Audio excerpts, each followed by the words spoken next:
Hello दोस्तों, आप सभी का स्वागत है मेरा यूट्यूब चैनल सुबह स्टडी पे।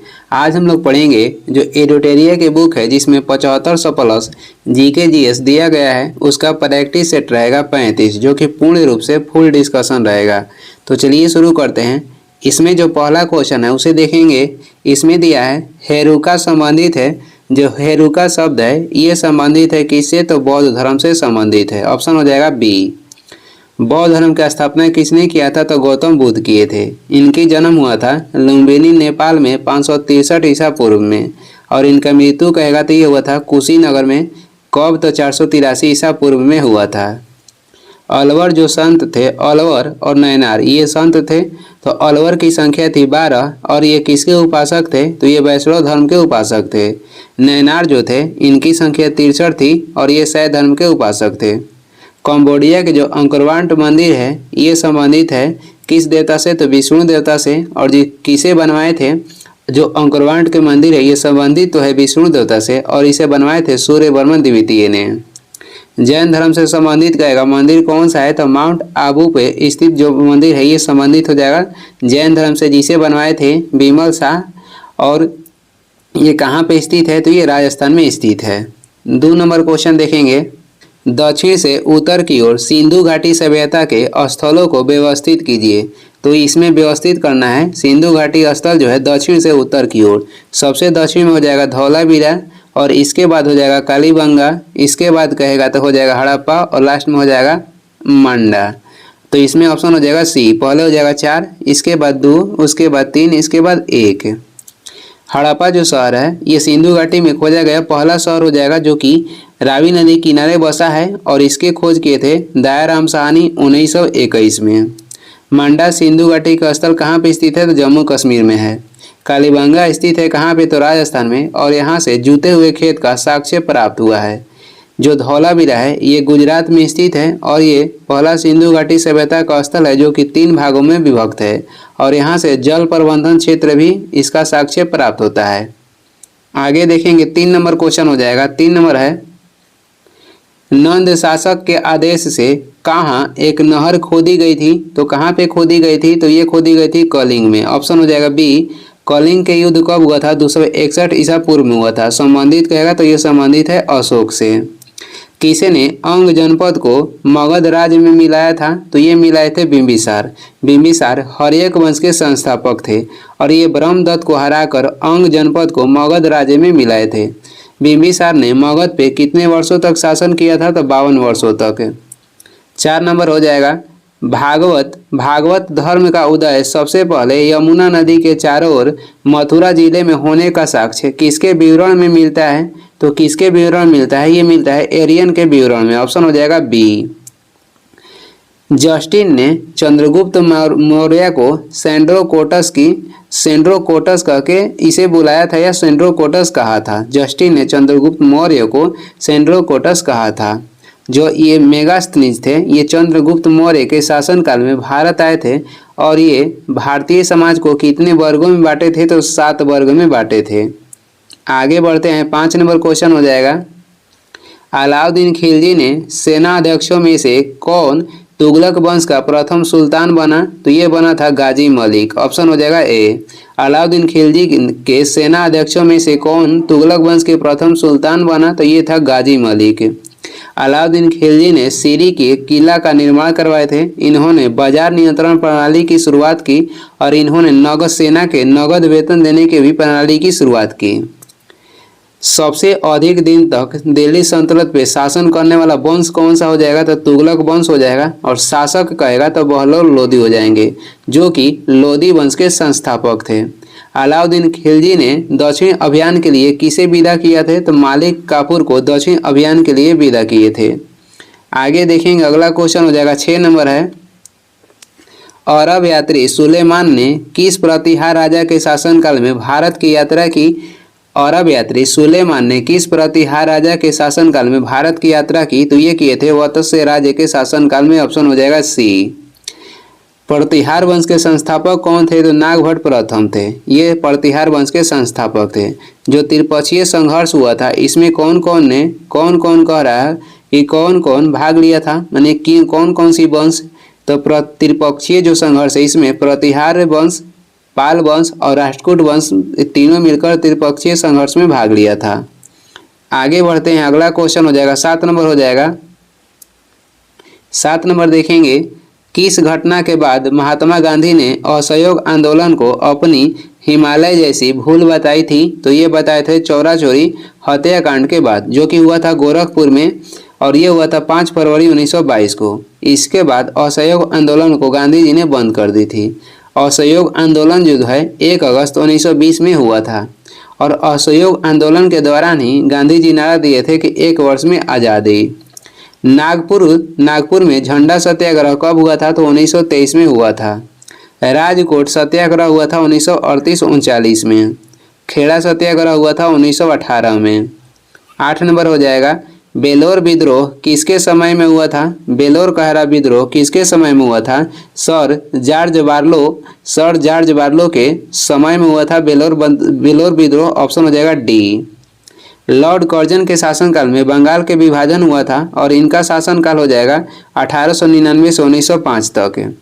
आगे बढ़ेंगे, 9 नंबर क्वेश्चन हो जाएगा, निम्नलिखित पर्वतीय दर्रों का सही पश्चिम से पूर्व क्रम में पहचानिए। यानी निम्नलिखित जो दर्रा दिया गया है इसको व्यवस्थित करना है कैसे? तो पश्चिम से पूर्व की ओर। तो देखते हैं, सबसे पश्चिम में हो जाएगा सिपकिला, जो कि हिमाचल प्रदेश में स्थित है। इसके बाद हो जाएगा लिपुलेख दर्रा, और इसके बाद हो जाएगा नथुला दर्रा, और इसके बाद सबसे पूर्व में हो जाएगा बोमडिला दर्रा। सिपकिला दर्रा कहाँ पे स्थित है? तो हिमाचल प्रदेश में स्थित है। बोमडिला दर्रा स्थित है अरुणाचल प्रदेश में, और जो नथुला दर्रा है ये सिक्किम में है। लिपुलेख दर्रा हो जाएगा उत्तराखंड में। इसमें कहेगा पश्चिम से पूर्व की ओर, तो ऑप्शन हो जाएगा सी। पहले हो जाएगा सिपकिला, उसके बाद लिपुलेख, उसके बाद हो जाएगा नथुला, और उसके बाद हो जाएगा बोमडिला। आगे बढ़ेंगे, अगला क्वेश्चन है 10 नंबर हो जाएगा, सूची 1 को सूची 2 के साथ मिलान करना है। तो देखते हैं, पर्वत समीर जो है, पर्वत समीर ये हो जाएगा कैटाबेटिक। पर्वत समीर क्या है? तो कैटाबेटिक है। चिनूक जो है, चिनूक पवन क्या है? तो स्नो ईटर है। सिमुम एशियाई और अफ्रीकी मरुस्थल में चलने वाला हवा है। और सिरोको जो हवा है कहाँ पे चलता है? तो सहारा मरुस्थल में चलता है। सहारा जो मरुस्थल है ये विश्व के सबसे बड़ी मरुस्थल है, जो कि कहाँ पे स्थित है? तो उत्तरी अफ्रीका में स्थित है सहारा मरुस्थल, और ये विश्व की सबसे बड़ी मरुस्थल है, जिसका क्षेत्रफल कहेगा तो लगभग 84 लाख वर्ग किलोमीटर स्क्वायर है। आगे देखेंगे, आगे हो जाएगा, एशिया को अफ्रीका से अलग कौन सा करता है? तो स्वेज नहर जो है एशिया को अफ्रीका से अलग करता है। स्वेज नहर बनने स्टार्ट हुआ था, यानी प्रारंभ हुआ था 1854 में, बनकर तैयार हुआ 1869 में, और इसका राष्ट्रीयकरण हुआ था 1956 में। कौन किए थे? तो कर्नल नासिर किए थे। स्वेज नहर की लंबाई कहेगा तो लगभग 168 किलोमीटर है। आगे बढ़ेंगे, 11 नंबर हो जाएगा, ओजार्क पठार कहाँ पर स्थित है? तो ये स्थित है अमेरिका में, यानी कि USA में स्थित है। पामीर के पठार को दुनिया की छत कहा जाता है। 12 नंबर हो जाएगा, निम्न में कौन सी जनजाति ध्रुवीय क्षेत्र में निवास करती है? ध्रुवीय क्षेत्र में कह रहा है कि कौन सी जनजाति निवास करती है? तो इसमें हो जाएगा एस्किमो जनजाति ध्रुवीय क्षेत्र में निवास करती है। कहाँ पे? तो आर्कटिक क्षेत्र में। और एस्किमो जो जनजाति है अपने रहने के लिए किसका घर बनाती है? तो बर्फ के घर बनाती है, जिसे कहते हैं इग्लू। बुशमैन जनजाति कहाँ पे रहती है? तो ये कालाहारी मरुस्थल दक्षिण अफ्रीका में रहती है। मसाई जनजाति कहाँ पे पाई जाती है? तो अफ्रीका के केन्या तथा तंजानिया में मसाई जनजाति पाई जाती है। आगे बढ़ेंगे, 13 नंबर हो जाएगा। 13 नंबर क्वेश्चन है, डॉल्फिन कटक किस महासागर में स्थित है? डॉल्फिन कटक किस महासागर में स्थित है? तो आर्कटिक महासागर में स्थित है। ऑप्शन हो जाएगा डी। सबसे छोटा महासागर कहेगा तो आर्कटिक महासागर हो जाएगा, और सबसे बड़ा महासागर होता है प्रशांत महासागर। जो मृत्य सागर है, मृत्य सागर कहाँ पे स्थित है? तो ये इजराइल और जॉर्डन के बीच में स्थित है। हिंद महासागर के सबसे बड़ा द्वीप कहेगा तो मेडागास्कर हो जाएगा। एक क्वेश्चन आता है कि बरमुंडा त्रिभुज कहाँ पे स्थित है? तो ये स्थित है अटलांटिक महासागर में। 14 नंबर हो जाएगा, अफ्रीका में एटलस पर्वत का विस्तार किस क्षेत्र में है? तो अफ्रीका में एटलस पर्वत स्थित है, और इसका विस्तार कहेगा उत्तर पश्चिमी भाग में इसका विस्तार उत्तर पश्चिमी भाग में स्थित है। सबसे कहेगा कि अफ्रीका की सबसे ऊंची चोटी कौन सी है, तो अफ्रीका की सबसे ऊंची चोटी हो जाएगी माउंट किलिमंजारो, और ये अफ्रीका के तंजानिया में स्थित है। आगे देखेंगे 15 नंबर है जाफना प्रायद्वीप तथा श्रीलंका की मुख्य भूमि को जोड़ने वाला पास कौन सा है, तो ये हो जाएगा एलिफेंटा पास। जाफना प्रायद्वीप तथा श्रीलंका की मुख्य भूमि को जोड़ने वाला पास कौन सी हो जाएगी, तो एलिफेंटा पास, जो कि श्रीलंका में स्थित है। और एलिफेंटा दर्रा कहेगा तो ये मेघालय राज्य में स्थित है। डंकन पास किसको जोड़ता है, तो ये अंडमान सागर को बंगाल के खाड़ी को जोड़ता है। अंडमान सागर और बंगाल के खाड़ी को जोड़ता है डंकन पास। वही 10 डिग्री चैनल कहेगा तो ये अंडमान द्वीप समूह को निकोबार द्वीप समूह से जोड़ता है। आगे बढ़ेंगे 16 नंबर हो जाएगा यदि जिला पंचायत का अध्यक्ष निलंबित हो जाए तो क्या होगा। यदि जिला पंचायत के जो अध्यक्ष है निलंबित हो जाएगा तो सभी सदस्य स्थापन अध्यक्ष का निर्वाचन करेंगे, यानी कि सभी सदस्य मिलकर एक अध्यक्ष को चुनेंगे। ऑप्शन हो जाएगा सी। जिला पंचायत जो है ये स्थानीय सरकारी निकाय है। इसके सदस्य के लिए अध्यक्ष के लिए न्यूनतम जो उम्र सीमा होना चाहिए 21 वर्ष होना चाहिए। आगे देखेंगे 17 नंबर हो जाएगा संविधान के किस अनुच्छेद के प्रावधानों का प्रयोग करके राहुल गांधी को लोकसभा से अयोग्य ठहराया गया था। संविधान के किस अनुच्छेद के प्रावधानों के प्रयोग करके राहुल गांधी को लोकसभा से अयोग्य ठहराया गया था, तो अनुच्छेद 102 के फर्स्ट के ई के तहत राहुल गांधी को अयोग्य ठहराया गया था लोकसभा से। ऑप्शन हो जाएगा बी। आगे बढ़ेंगे अगला क्वेश्चन हो जाएगा 18 नंबर है व्यापार वाणिज्य की स्वतंत्रता किस देश के संविधान से भारतीय संविधान में शामिल किया गया है, तो ये लिया गया है ऑस्ट्रेलिया से। ऑप्शन हो जाएगा डी।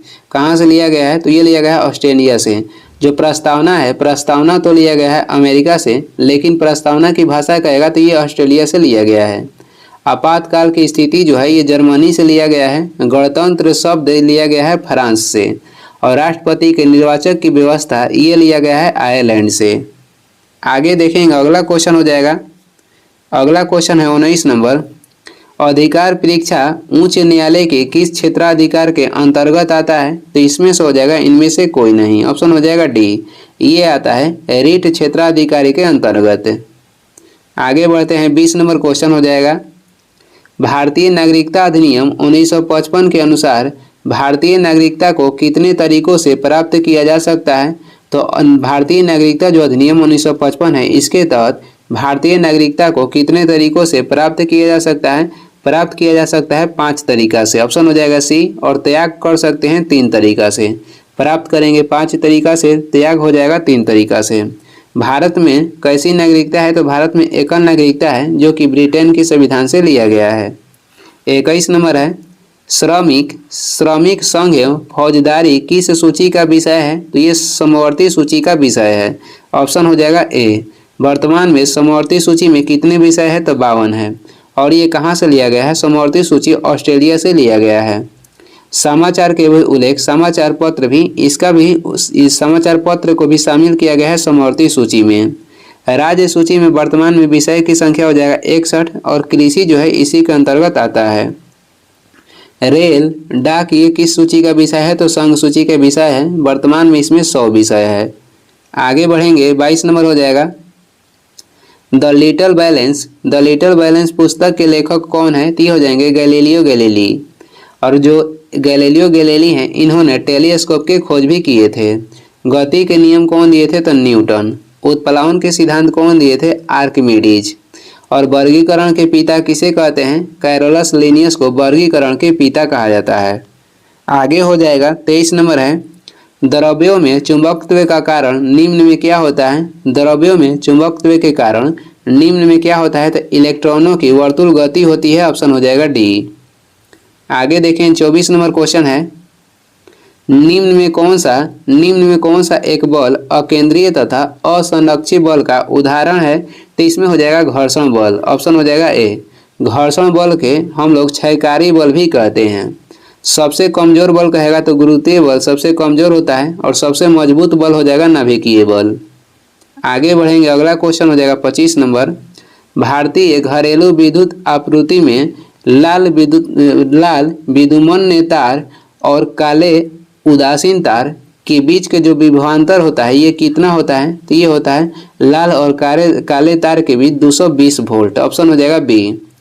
जो घर में फ्यूज लगा रहता है ये श्रेणी क्रम में लगा रहता है, और घर के जो यंत्र होता है जैसे टीवी, कूलर, ये सब लगा होता है समानांतर क्रम में। फ्यूज कहेगा किस सिद्धांत पे कार्य करता है? तो ये विद्युत के ऊष्मीय प्रभाव पे फ्यूज कार्य करता है। इसका गलनांक होता है निम्न, और प्रतिरोध कहेगा तो ऊंचे होता है। 26 नंबर देखते हैं, निम्न में से किस तत्व में न्यूट्रॉन की संख्या सर्वाधिक होती है? तो न्यूट्रॉन की संख्या किसमें सर्वाधिक होती है? जिसका परमाणु क्रमांक अधिक होता है उसमें न्यूट्रॉन की संख्या अधिक होगी, क्योंकि जो न्यूट्रॉन की संख्या होती है ये परमाणु क्रमांक के अनुसार दर्शाया जाता है। इसमें देखते हैं परमाणु क्रमांक के अनुसार किसका किसका अधिक हो जाएगा। जो बोरॉन है इसका परमाणु क्रमांक 5 होता है, ऑक्सीजन का होता है कितना? तो 8 होता है, नाइट्रोजन को हो जाएगा 7 और बेरिलियम को होता है 4। तो इसमें सर्वाधिक आएगा न्यूट्रॉन की संख्या किसमें होगी? तो ऑक्सीजन में होगी। ऑप्शन हो जाएगा सी। आगे बढ़ेंगे, नाइट्रोजन के समस्थानिक की संख्या या हाइड्रोजन के समस्थानिक की संख्या, दोनों के समस्थानिक होते हैं 3। आगे बढ़ेंगे, 27 नंबर क्वेश्चन हो जाएगा, दिए गए पदार्थों के लिए पीएच का सही क्रम निम्नलिखित में से कौन सा है? यानी कि पीएच मान के अनुसार इसे क्रम में क्या करना है? तो विस्थापित करना है। तो इसमें हो जाएगा ऑप्शन डी, क्योंकि नींबू के पीएच मान जो है, नींबू के रस के पीएच के मान लगभग होता है 2.2 से 2.4, तो ये सबसे कम हो जाएगा। कॉफ़ी का होता है 4.9 से 5.1 तक, और उसके बाद रक्त के होता है 7.4, और मिल्क ऑफ मैग्नीशिया का होता है 10.5। तो ये पीएच मान के अनुसार सजाया गया है। ऑप्शन हो जाएगा डी। आगे देखेंगे, 28 नंबर क्वेश्चन हो जाएगा, क्लोरीन अणुओं के बीच कैसा स्वसंयोजक बंधन होता है? क्लोरीन अणुओं के बीच कैसा स्वसंयोजक बंधन होता है? तो इसमें होता है एकल स्वसंयोजन बंध। ऑप्शन हो जाएगा ए। क्लोरीन जो है इसका सर्वाधिक इलेक्ट्रॉन बंधुत्व वाला तत्व हो जाएगा क्लोरीन। आगे देखेंगे, 29 है, आधुनिक आवर्त सारणी में वर्ग एवं आवर्त की संख्या क्रमशः कितनी होती है? आधुनिक आवर्त सारणी में वर्ग एवं आवर्त की संख्या हो जाएगा 18, वर्ग एवं आवर्त की संख्या 7 है। ऑप्शन हो जाएगा ए। आधुनिक आवर्त सारणी की खोज मोसले किए थे 1913 में, और ये आधारित है परमाणु क्रमांक पे। जो मेंडलीफ ने आवर्त सारणी की खोज किए थे ये किए थे 1869 में, और ये आधारित है परमाणु द्रव्यमान पे। और इसमें कहेगा मेंडलीफ के आवर्त सारणी में वर्गों की संख्या हो जाएगा 9 और आवर्त की संख्या हो जाएगा 7। आगे देखेंगे, अगला क्वेश्चन है 30 नंबर क्वेश्चन हो जाएगा, उपास्थि की कोशिकाओं को कहा जाता है? तो उपास्थि की कोशिकाओं को क्या कहा जाता है? तो इसे कहते हैं कॉन्ड्रोसाइटस। ऑप्शन हो जाएगा ए, कॉन्ड्रोसाइटस। लिम्फोसाइटस क्या है? तो एक प्रकार के श्वेत रक्त कोशिकाएं हैं, श्वेत रक्त कोशिकाएं हैं लिम्फोसाइटस। 31 नंबर हो जाएगा, कौन सा ऊतक शरीर के संरक्षण का कार्य करता है? शरीर में संरक्षण के कार्य करने वाला ऊतक के नाम हो जाएगा एपिथेलियम ऊतक। ऑप्शन हो जाएगा ए। रक्त जो हमारे मानव शरीर में जो रक्त है ये एक प्रकार के संयोजी ऊतक है, और पेशीय ऊतक के कारण हमारे शरीर जो है गति संभव हो जाता है। हमारे शरीर में जो गति संभव होता है ये होता है पेशीय ऊतक के कारण। 32 नंबर क्वेश्चन देखेंगे, इसमें हो जाएगा प्रोकैरियोटिक कोशिका के संबंध में कौन सा कथन सत्य है? तो देखते हैं बारी बारी इसका कथन। इसकी कोशिका भित्ति सेलुलोज की बनी होती है, जो कि गलत है। इसकी जो कोशिका भित्ति है ये पेप्टिडोग्लाइकन को बनी होती है। इसमें माइटोकॉन्ड्रिया उपस्थित होता है, जो कि गलत है। इसमें माइटोकॉन्ड्रिया उपस्थित नहीं होता है। इसमें केंद्रक तथा केंद्रिका अनुपस्थित नहीं होती है, ये भी गलत है। ये अनुपस्थित कारक नहीं होती है, इसका मतलब उपस्थित होती है। डी देखेंगे, इसमें कोशिका विभाजन विखंडन अथवा मुकुलन द्वारा होता है, यही सही है। इसमें क्वेश्चन में कह रहा था कि प्रोकैरियोटिक कोशिका के संबंध में कौन सा कथन सत्य है, तो इसमें हो जाएगा डी। प्रोकैरियोटिक कोशिका में इसमें कोशिका विभाजन विखंडन अथवा मुकुलन द्वारा होता है। और जो माइटोकॉन्ड्रिया है ये प्रोकैरियोटिक में उपस्थित नहीं होता है, बल्कि ये उपस्थित होता है यूकैरियोटिक में। आगे बढ़ते हैं, 33 नंबर हो जाएगा। 33 नंबर है, भारत में शहरी सहकारी बैंकों के संदर्भ में निम्नलिखित कथनों पर विचार कीजिए। भारत में शहरी सहकारी बैंकों के संदर्भ में निम्नलिखित कथनों पर विचार कीजिए। तो देखते हैं, इनका पर्यवेक्षण और विनियमन राज्य सरकारों द्वारा स्थापित स्थानीय बोर्डों द्वारा किया जाता है, जो कि ये गलत है। ये इक्विटी शेयर और दूसरा कथन हो जाएगा, ये इक्विटी शेयर और वरीयता शेयर जारी कर सकते हैं, ये सही है। ये क्या कर सकते हैं, तो ये इक्विटी शेयर और वरीयता शेयर को जारी कर सकते हैं। 1966 में एक संशोधन के माध्यम से इन्हें बैंकिंग विनियमन अधिनियम 1949 के दायरे में लाया गया।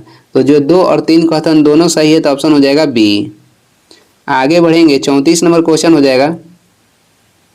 34 नंबर है, समान मौद्रिक आधार के साथ निम्नलिखित में कौन सा एक व्यापक मुद्रा में वृद्धि की ओर प्रेरित करेगा। समान मौद्रिक आधार के साथ निम्नलिखित में से कौन सा एक व्यापक मुद्रा में वृद्धि की ओर प्रेरित करेगा। तो इसमें हो जाएगा वित्तीय साक्षरता एवं बैंकिंग व्यवहार में वृद्धि। ऑप्शन हो जाएगा डी, वित्तीय साक्षरता एवं बैंकिंग व्यवहार में वृद्धि। आगे बढ़ेंगे, मौद्रिक जो नीति है ये कौन जारी करता है, तो आरबीआई जारी करता है।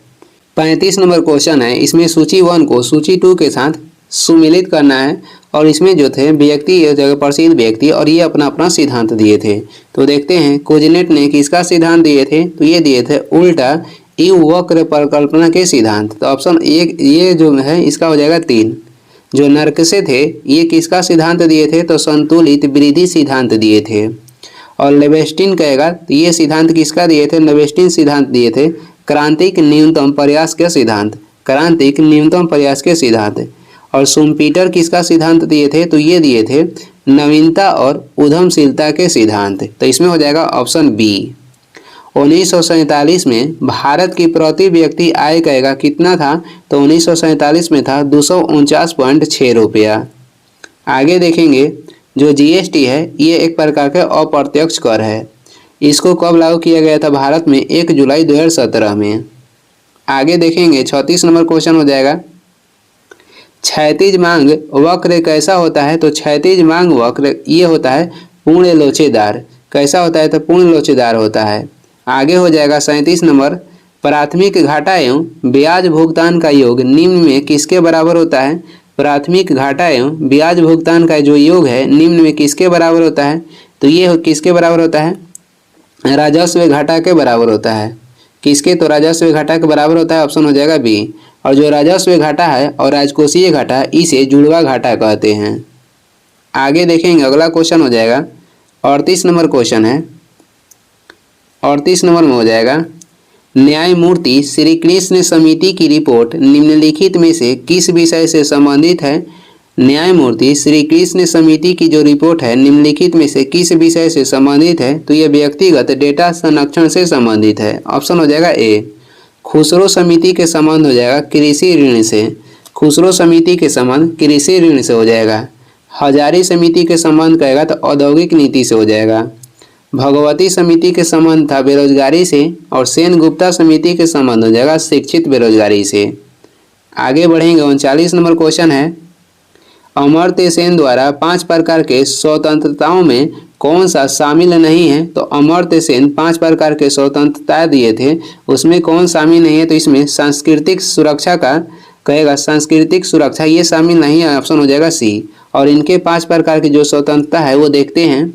इसमें हो जाएगा राजनीतिक स्वतंत्रता, उसके बाद हो जाएगा आर्थिक सुविधाएं, उसके बाद हो जाएगा सामाजिक अवसर और उसके बाद हो जाएगा सुरक्षात्मक स्वतंत्रता और उसके बाद हो जाएगा पारदर्शिता स्वतंत्रता। 3 तो ये हो गया और चौथा ये हो गया और 5वां ये हो गया। अमर्त्य सेन को नोबेल पुरस्कार कब दिया गया था, 1998 में। और इनको भारत रत्न कब मिला था, तो 1999 में।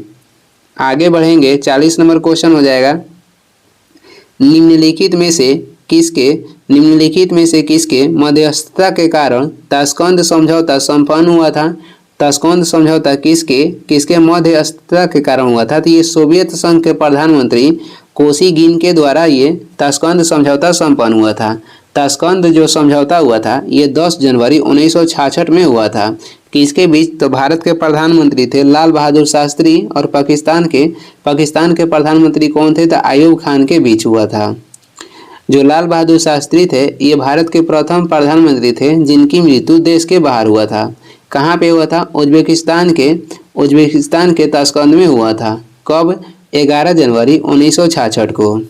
विश्व बैंक के स्थापना कब हुआ था? तो विश्व बैंक की स्थापना 1944 में हुआ था। कहीं कहीं 1945 देता है, लेकिन विकिपीडिया के अनुसार देखिएगा तो 1944 होगा। संयुक्त राष्ट्र संघ की स्थापना 1945 में हुआ था। आगे देखेंगे 41 नंबर क्वेश्चन हो जाएगा। 41 नंबर है 2011 की जनगणना के अनुसार निम्नलिखित राज्यों में से किसकी ग्रामीण जनसंख्या सर्वाधिक है? तो ग्रामीण जनसंख्या सबसे अधिक है, यानी तो इसमें हो जाएगा उत्तर प्रदेश। ऑप्शन हो जाएगा डी। 2011 के जनगणना के अनुसार सबसे अधिक जनसंख्या वाला राज्य पहला हो जाएगा उत्तर प्रदेश, दूसरा राज्य सबसे अधिक जनसंख्या वाला महाराष्ट्र हो जाएगा, तीसरा हो जाएगा बिहार। जो 2011 की जनगणना थी ये स्वतंत्र भारत की 7वीं जनगणना थी और वही कहेगा क्रम से लीजिएगा तो ये 2011 की जनसंख्या क्रम से हो जाएगा 15वीं जनगणना। भारत में जनगणना की शुरुआत 1872 में हुआ था लॉर्ड मेयो के कार्यकाल में। नियमित जनगणना की शुरुआत हुआ था 1881 में लॉर्ड रिपन के कार्यकाल में। भारत में जातीय आधारित जनगणना हुआ था 1931 में। आगे देखेंगे, आगे हो जाएगा 42 नंबर क्वेश्चन है अंतः समुद्री कैनियन के उद्गम पर अविलता धारा सिद्धांत का प्रतिपादक विद्वान कौन है? अंतः समुद्री कैनियन के उद्गम पर अविलता धारा सिद्धांत का प्रतिपादक विद्वान कौन है? तो ये हो जाएंगे डैली। ऑप्शन हो जाएगा सी। आगे बढ़ेंगे 43 नंबर क्वेश्चन हो जाएगा भारत की नार्डिक जाति के पास निम्नलिखित में से कौन सी विशेषताएं होती हैं? तो भारत के जो नार्डिक जनजाति है इनके पास लंबा कद और लंबा चेहरा होता है और ये कहाँ पाए जाते हैं? तो लगभग ये उत्तर भारत में पाए जाते हैं। कहाँ पे? तो उत्तर भारत में। और इनके लंबा सिर होता है और इनके रंग जो होता है गोरा होता है और इनके नाक होता है नुकीला। आगे देखेंगे 44 नंबर हो जाएगा समानता, स्वतंत्रता एवं बंधुत्व किस क्रांति का प्रमुख नारा था? तो ये नारा था फ्रांस की क्रांति का। ऑप्शन हो जाएगा सी। फ्रांस की क्रांति जो था ये 1789 में हुआ था। उस समय किसका शासन था? तो लुई 16वां के शासनकाल था। रूसी क्रांति हुआ था 1917 में। अमेरिकी क्रांति की शुरुआत हुआ था 1775 में। आगे बढ़ेंगे 45 नंबर हो जाएगा यूएन द्वारा किस दशक को अंतर्राष्ट्रीय पेयजल एवं स्वच्छता दशक के रूप में नामित किया गया था? तो ये नामित किया गया था 1981 से 1990 ईस्वी तक। ऑप्शन हो जाएगा ए। संयुक्त राष्ट्र संघ का स्थापना हुआ था 24 अक्टूबर 1945 में। मुख्यालय हो जाएगा न्यूयॉर्क। 46 नंबर हो जाएगा वैश्विक ऊष्मा के फलस्वरूप निम्नलिखित में से किसकी बारंबारता और प्रचंडता बढ़ रही है? तो किसके कह रहा है कि निम्नलिखित में से किसकी बारंबारता और प्रचंडता बढ़ रही है? तो ये बढ़ रही है इसमें से सभी हो जाएगा। चक्रवात हो जाएगा, तूफान हो जाएगा, बवंडर हो जाएगा, तो इसमें हो जाएगा उपयुक्त में से सभी। ऑप्शन हो जाएगा डी। जो विश्व में ऊष्मीय प्रभाव बढ़ रहा है यानी कि जो गर्मी या कह सकते हैं CO2 के अपेक्षा जो बढ़ रहा है इसे कम करने के लिए जापान में जो क्योटो प्रोटोकॉल हुआ था ये कब हुआ था? 1997 में। ऊष्मीय प्रभाव जो वातावरण में बढ़ रहा है इसे कम करने के लिए क्योटो प्रोटोकॉल हुआ था। कहाँ पे? तो जापान में 1997 में। आगे देखेंगे, आगे हो जाएगा 47 नंबर क्वेश्चन है राष्ट्रीय बागवानी बोर्ड की स्थापना कब की गई थी? तो राष्ट्रीय बागवानी बोर्ड की स्थापना की गई थी 1984 में। ऑप्शन हो जाएगा डी। और 1984 में ही भोपाल में मिथाइल आइसोसिनेट गैस के रिसाव भी हुआ था। संपत्ति का अधिकार को मौलिक अधिकार से निकालकर अनुच्छेद 300 के क में रख दिया गया जो कि वर्तमान में ये क्या है? विधिक अधिकार है। और ये कब हुआ था? तो 44वां संविधान संशोधन 1978 में।